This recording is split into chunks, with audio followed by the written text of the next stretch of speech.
কয়েক পরে খ্রিস্ট ধর্মাবলম্বীদের অন্যতম বড় উৎসব ক্রিসমাস বা বড়দিন। প্রতি বছর 25 ডিসেম্বর ধর্মীয় আচার, প্রার্থনা, আনন্দ উৎসবের মাধ্যমে খ্রিস্ট ধর্মাবলম্বীরা দিনটি উদযাপন করেন। তবে তারও আগে থেকেই বিশ্বের বিভিন্ন প্রান্তের গির্জা ধর্মাবলম্বীদের বাড়িঘর, দোকানপাট সেজে ওঠে ঝলমলে ক্রিসমাস ট্রি ও রঙিন বাতির আলোকসজ্জায়। সঙ্গে থাকে ক্রিসমাস ক্যারলের সুর আর থলে ভরা উপহার নিয়ে হাজির হওয়া সান্তা ক্লজ। ক্রিসমাস ট্রি থেকে সান্তা ক্লজের পোশাক, বড়দিনের আয়োজনে দেখা যায় লাল সবুজ রঙের প্রাধান্য।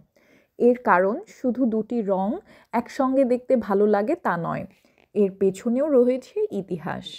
ক্যামব্রিজ বিশ্ববিদ্যালয়ের অধ্যাপক স্পাইক বাকলো বিষয়টি নিয়ে গবেষণা করেছেন।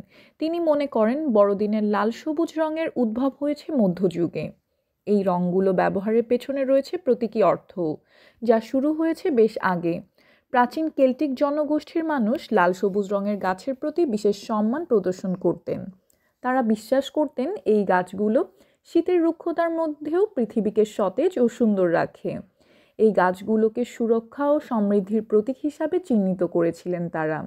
গির্জাগুলো মধ্যযুগের সচরাচর লাল সবুজ রঙের পর্দা ঝুলতে দেখা যেত। ধারণা করা হয় সেই সময় এই রঙগুলো খুব সহজে পাওয়া যেত বলেই তখন ব্যবহৃত হতো।